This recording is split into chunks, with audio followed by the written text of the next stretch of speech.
Good morning. The six of us will be analyzing case 3 in the most unbiased manner possible. For a summary of the case, Kaiser is a 5-year-old male cat who is aggressive to veterinary staff at the clinic as well as during house calls. Kaiser also harms his owner during transport, and he has a mass which will require chemotherapy. However, veterinary staff are reluctant to book appointments for him based on his behavior. The only way that Kaiser can be examined is by utilizing an induction box. The problems that we noted are that Kaiser is aggressive and unmanageable in the clinic, car, and on house calls. Because of this aggression, the vet cannot evaluate first-hand normal behavior since Kaiser is constantly either stressed or anesthetized. To make matters worse, the owner cannot restrain and seems to be unaware of the physical risks posed to the veterinary staff. The issue lies in the fact that Kaiser requires medical attention. However, the staff hesitate to treat due to the physical risk. The cat is put at a further risk that is increased every time that he is anesthetized. By evaluating the history of the case, Kaiser is noted to be aggressive. A common perception among feline owners is that the animals are aggressive because they are not castrated. This may be true, but only who's marked with only sexual aggression, which includes intermale species fighting, rivalry, spraying of urine to mark territory, and mounting a female. The type of aggression displayed in this case is behavioral aggression. These are not influenced by the male hormones produced by the cat. They are a result of the upbringing and the training of the cat. Therefore, castration is likely to calm an overactive cat towards people. From this research, aggression in cats, the main cause is due to improper socialization at the developmental stages. Other reasons that cats display aggression are fear, anxiety, and pain. Fear aggression can occur when a cat perceives a threat, and it escalates if he can't escape. Pain-induced aggression is, of course, triggered by pain, so even a well-socialized cat can become aggressive when he's in pain, especially if he anticipates being handled because someone is approaching him. Some strategies that can help reduce aggression in adult cats includes behavioral therapy and frequent handling by owners that mimics basic healthcare procedures. Therapy can include feed management and reinforcing desirable behaviors, environmental enrichment, compassionate handling, and medication. Studies have shown that after 5 months of constant therapy, cats show no predatory behavior, scratching, or biting. Painful punishment for bad behavior is ineffective and can trigger pain-induced aggression or even fear aggression. Severe aggression, especially towards vets and staff, can delay medical and surgical treatment. But animals have the right to be free of discomfort, fear and distress, pain, and disease. Frequent anesthesia and chemotherapeutic treatment for this adult cat is concerning since chemotherapeutic drugs are cytotoxic and cats also have a higher risk of anesthetic related death. Repeated administrations of anesthesia to handle this aggressive cat can result in a decrease in anesthetic duration and surgical tolerance.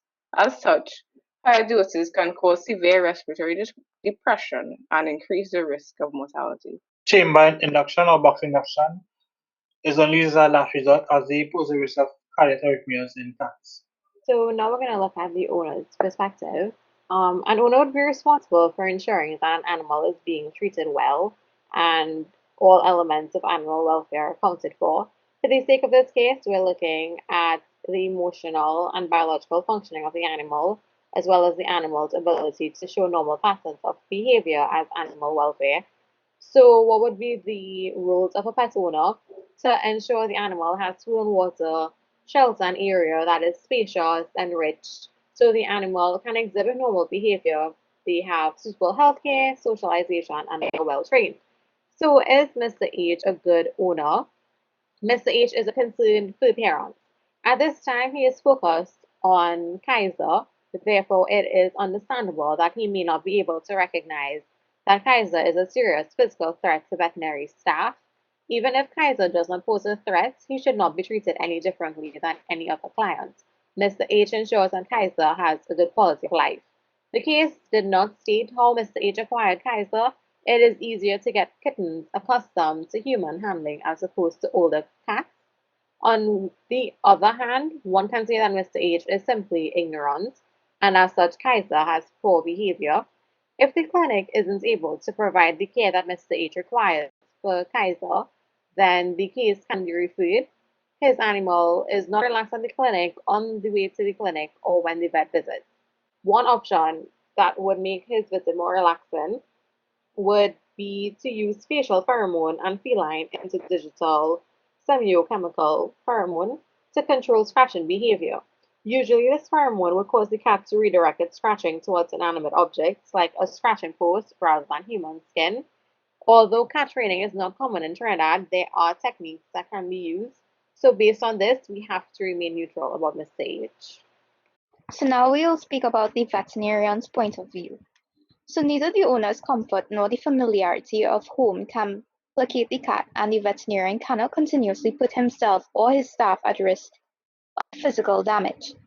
From research, we have realized that proper restraint techniques are vital for decreasing stress in the animal. Although the cat was aggressive, what if the veterinarian could not properly restrain the cat, which caused the animal to become more defensive? This will alternatively affect the quality of life. So treatment inductions are not ideal and have many risks, both to the cat and its staff. It can cause increased stress to the animal and may not be ideal for personnel conducting the induction. So should anxiolytic drugs be used before arrival? Most of the medications used for behavior problems in cats were designed for use in people. None have been directly approved by the Food and Drug Administration for use in cats, although such use is not prohibited. So drugs such as fluoxetine, alprazolam, clomipramide, and buspirone, just to name a few, can be used to calm the patient's anxiety prior to treatment. Should the animal be referred? Referring the animal is an option, as according to the TTVA, veterinarian surgeons should recognize when a case or treatment option is outside of their area of competence and be prepared to refer it to a colleague whom they are satisfied is competent to carry out the investigation or treatment involved. If the owner is unwilling to be referred and repeated anesthesia of the cat may decrease quality of life, euthanasia is an alternative option. However, the owner will likely be unwilling due to their insistence on chemotherapy, and oral pre-euthanasia drugs will be necessary. So, taking into consideration all of the points of views, this is our overall opinion. Repeated physical restraints, such as the use of a device called the Wild Child by Veterinary Concepts, will result in increased stress, impairing the animal's quality of life. This tool basically consists of a holding box with sliding walls, and the cat is transferred by placing the open carrier gate against the open holding box. The cat is then enticed forward using treats or pheromones. The sliding walls allow for immobilization of the cat and subsequent intramuscular administration of drugs.